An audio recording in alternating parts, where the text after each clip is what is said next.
magandang informasyon nila Doriel, John, Marcos, Aquila, at Alexandra. Sabi dyan, hindi ka naman marunong tumingin. Grabe ka naman, wala naman excuse me.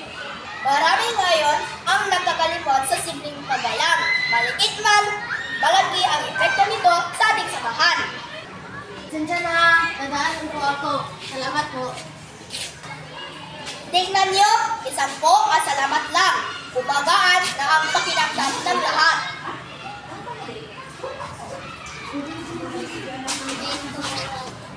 Simulan na natin ang pagbabago sa ating sarili. Gumamit ng po at opo sa matanda. Humingi ng paumanhin kung nagkamali. Magpasalamat sa tulong ng iba. At laging magbigay daan at umiti.